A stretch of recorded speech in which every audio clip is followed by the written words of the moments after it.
දැන් මන්දාරම් නුවරට ඇවිල්ලා ඉන්නේ. මන්දාරම් නුවර කොළපතන ඇල්ල බලන්න අපි දැන් යන්නේ. අපි අපේ නඩේ එනවා මෙතන. අපේ නඩෙත් එක්ක අපි යමු කොළපතන ඇල්ල බලන්න.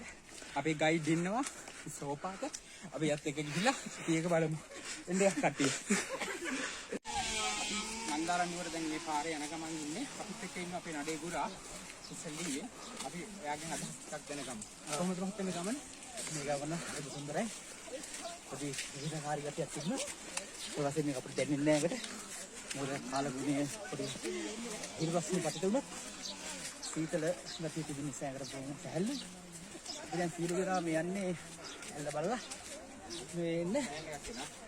ඔව්. හරි. දැන් හරි ඊට පස්සේ අපිට අනුෂ්ක මහත්තයා අපිට කරුණු දක්වනවා මේ පරිසරයේ තියෙන සුන්දරත්වය සහ ඔහු මෙහි ඇත්තටම කියනවා නුවර ඉඳන් මෙහෙට ඇවිල්ලා නුවරත් නෑ මන්දාරමත් නෑ අපි යනවා දැන් නාගරින්ද ඔහම යන් අපි ඉස්සරහට අර ලස්සනයි මෙයා කිව්වට ඒක විශ්වාස කරන්න එපා කියලා දාන්න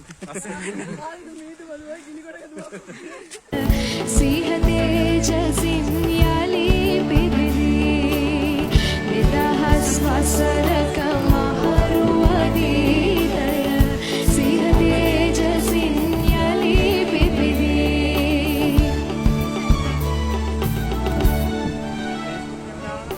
මගේ රටට දළදා හිමි සෙවණයි මගේ දැයට දළදා හිමි සරණයි සපතින් සපිරුණු නිවහල් දෙරණයි උපතින් මාහට මේ හැම උරුමයි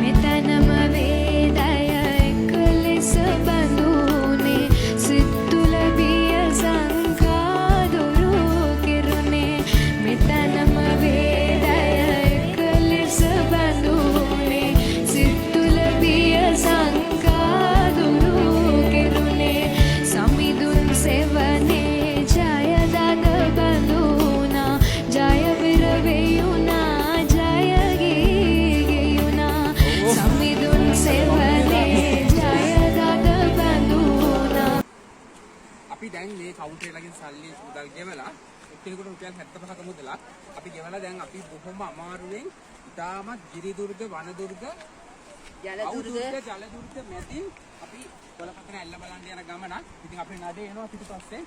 මේ බොහොම සාමකාමී නඩයක් අපිට තියෙන්නේ.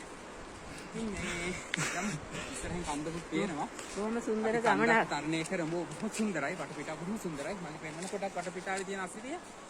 මේ ඔයාලා කොච්චර වයසට ගියත් වයසට කෙනෙක් වුණත් කමන්නේ එන්න බලන්න. ඔයාලන්ට සපෝට් එකකට කට්ටිය ඉන්නවා. ඒගොල්ලෝ සපෝට් කරයි.